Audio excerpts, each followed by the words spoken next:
Let's cross to Croatia now. Starting on January 1st, the country will adopt the euro as a currency and will be joining the Schengen zone.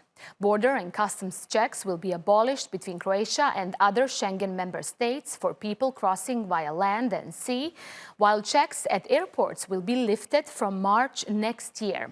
With the new year, Croatia will also start to issue Schengen visas with full access to the Schengen Information System. Veljko Skenderija has more from Zagreb.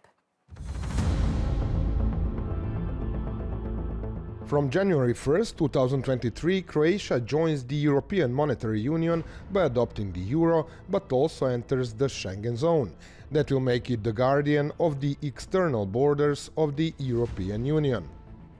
To je naravno još jedna legitimacija, potpora i za privlačenje stranih ulaganja, potpora dakle turizmu, prometu, boljem i jednostavnijem, učinkovitijem kretanju i roba, veća sigurnost, jačanje vanjske šengenske granice. Entry into Schengen and the Eurozone not only means Croatia's Euro-Atlantic integration, but also signals a brand new era in economic development.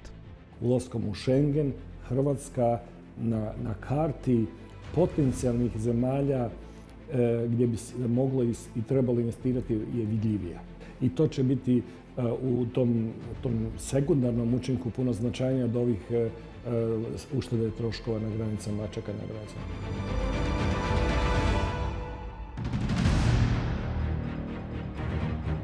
But it wasn't easy. Croatia has been preparing for Schengen since joining the EU in 2013 and had to meet 281 criteria. And just as everything seemed settled and a confirmation by the EU Council for Internal Affairs and Justice seemed a formality, an announcement came from Vienna like a bolt from the blue. Austrian Interior Minister Gerhard Karner stood up against the extension of Schengen. The reason, he says, is because EU's external border system does not work, as evidenced by the fact that 90,000 refugees have entered Austria since the beginning of this year, of which 75,000 were not previously registered in any of the EU member states through which they passed. A reassuring message from Karner's chief soon arrived for Croatia, but not so for the other two countries that were supposedly included in the Schengen plan. Wir werden den Weg Kroatiens in den Schengen-Raum unterstützen und gleichzeitig werden wir sehr kritisch sein bei den Bestrebungen Bulgariens und Rumäniens.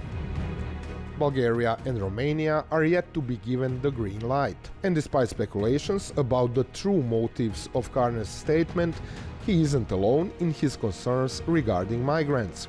Slovenia also says it will reintroduce controls on the Croatia border in the event of migrant pressure.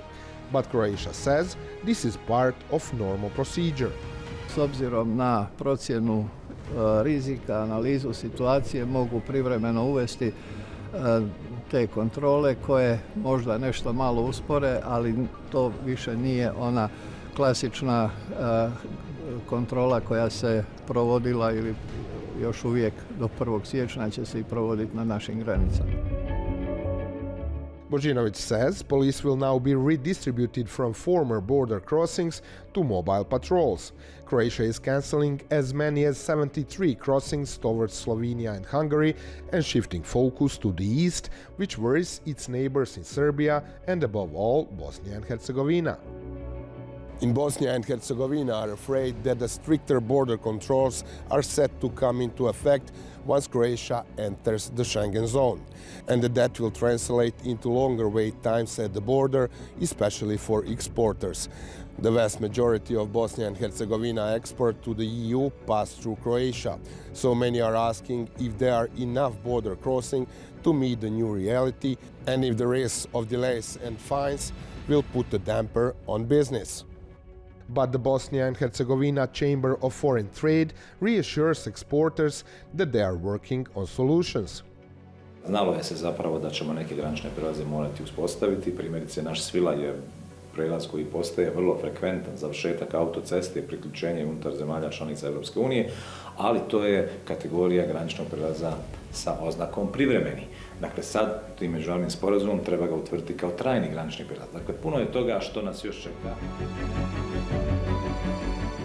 But analyst Damir Novotny believes bringing Schengen closer to Serbia and Bosnia can only be a good thing, especially for Bosnia. Kao što Hrvatska ne može ostati nerazvijena u krugu razvijenih zemalja kao što su Austrija, Slovenija, Južna Njemačka, Sjeverna Italija, tako ni Bosna i Hercegovina ne može ostati nerazvijena ako bude na rubu tog razvijenog prostora. Dakle, preljevat će se ti učinci i investicijski učinci.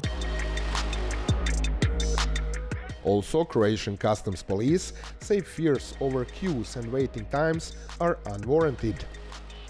Netko tko putuje, primjer iz Makedonije za Njemačku, do sad je morao čekati na granici Hrvatske pa na granici sa Slovenijom.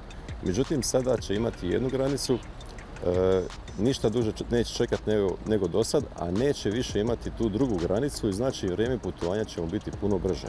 Dapače, putnici su dobili sigurno sat vremena kraće putovanja. Kovačević adds the Croatian police have already been rehearsing Schengen procedures ahead of the change. He says there will be no major difference apart from having one less border. And many travelers are also aware. Sati, putovanje i čekanje i hvala Bogu da čim prije uđe. Hrvatska uđe u Schengen, značilo bi nam 2 sata, 3 brže prolaze. Croatia's entry into Schengen seems beneficial to everyone, but most of all to Croatia itself, because that means being part of the largest borderless zone on the planet and also one of the most economically advanced.